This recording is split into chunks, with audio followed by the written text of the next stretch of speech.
भाषण करते हुए मैंने देखा सामने जो है कोई बैठा है, तो मैं पहचान गया उनको। मैंने कहा भी ये तो मेरे पिताजी हैं लगता है। वो सभा के बीच में बैठे हुए थे।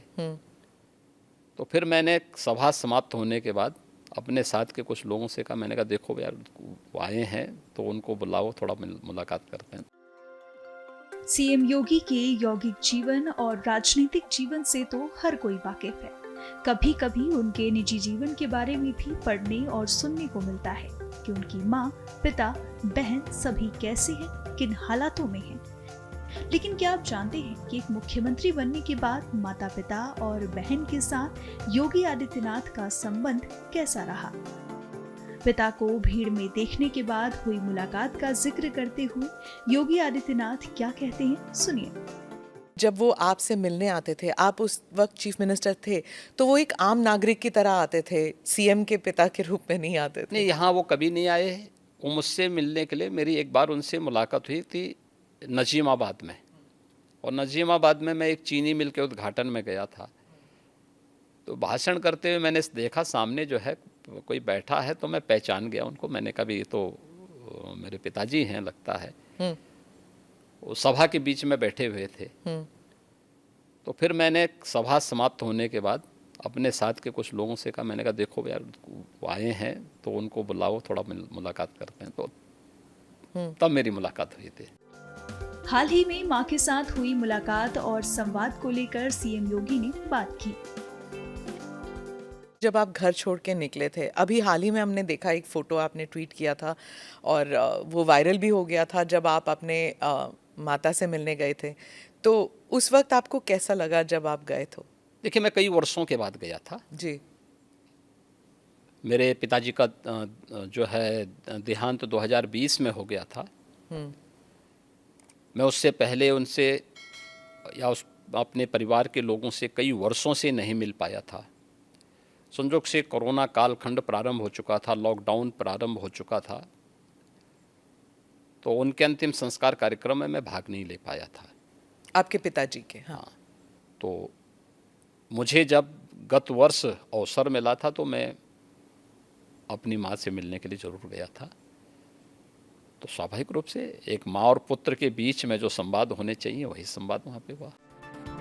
वहीं सांसारिक जीवन छोड़कर एक योगी का जीवन जीने के दौरान उनकी बहन की क्या हालत हुई थी, सीएम योगी ने इसको लेकर भी बहुत कुछ कहा। साथ ही उन टिप्पणियों पर भी बात की जो उनकी बहन को लोगों से सुनने को मिली। आपकी छोटी बहन जो है, उन्होंने एक इंटरव्यू में कहा था कि 30 साल उन्होंने आपको राखी नहीं बांधी।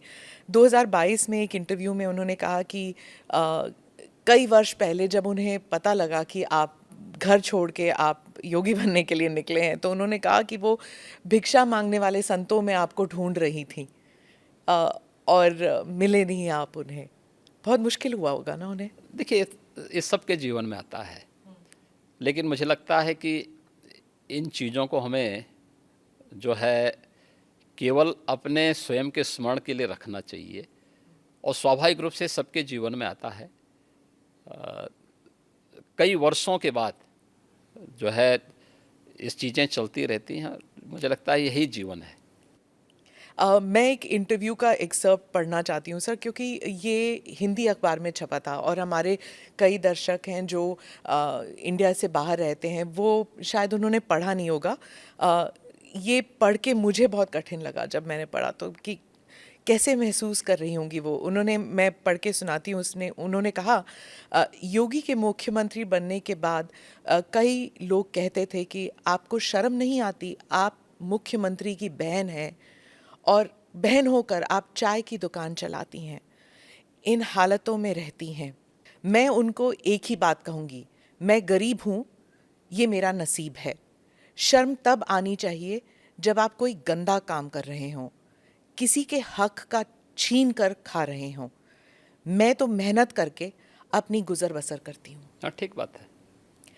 मैं इसलिए पूछ रही हूँ सर, क्योंकि आमतौर पर लोग समझते हैं ना कि चीफ मिनिस्टर हो या फिर सांसद हो, विधायक हो, इनके इर्द गिर्द लोग जो हैं इतने धनी हो जाते हैं और फिर सार्वजनिक जीवन में इसलिए आते हैं कि जो धन कमा चुके हैं उसे प्रोटेक्शन के लिए, और एक ये इंटरव्यू है आपकी बहन का।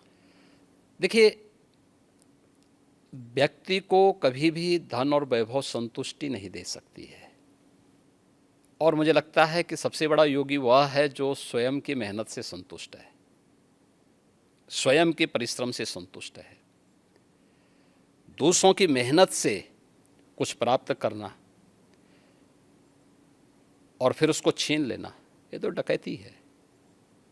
उसके अलग अलग रूप देख सकते हैं आप समाज में,